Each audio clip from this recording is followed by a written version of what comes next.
Yo, like and subscribe in the next 5 seconds for good luck. Yo, what's up, you guys? So make sure you guys really do like and subscribe. It really helps me because God knows I need the clout. So make sure you guys do that right now, or else. Nah, I'm just playing with you guys. So now listen, the main part of this video is going to be discussing some binds. Binds that are used mostly for controller players who are not playing claw or really don't have paddles. These binds are very recommended for you. I highly recommend these. So make sure you guys stay to the end of the video, and yeah, let's hop right in.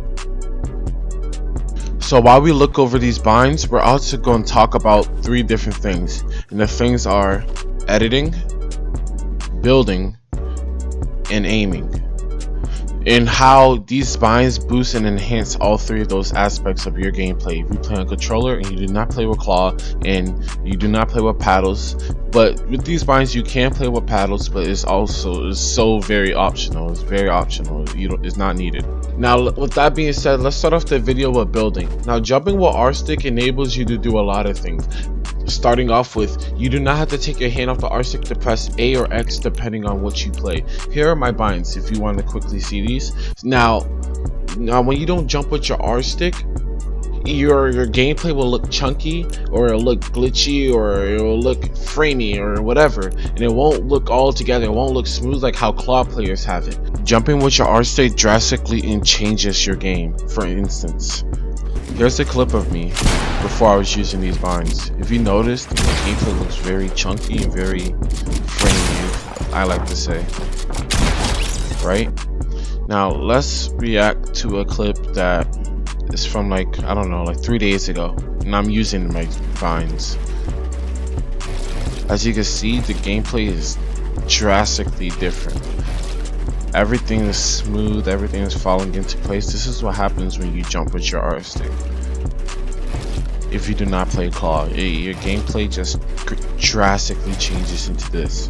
Using R stick changes your building momentum. So if you're able to keep going through one whole motion, everything is different. As you can see, if I do a twifo right now, you'll see it's all in one motion. Everything is in one motion. Everything I do is in one big motion. Versus when you don't jump with your R stick and you don't play claw, it just looks chunky, man. I don't know what else to say. I'll give you one more demonstration on why R stick is better. Let's take a look at this clip. This is exactly what I'm talking about. From the delay in the jumps, from the flicky movement, it's not an ideal playstyle versus something like this. When you get all of this, look at the movement, my movement, look at everything. All of this from just jumping with a different button. But let's move on to another topic, editing. Now, just like how movement is a big part of building, it's also a huge part in editing. You see, I'm able to move around and look around. There's no chops or no nothing. Let me show you why I'm able to edit and do the same exact thing. Now, I edit with my left stick, and I confirm with my LT, and I reset with my RB.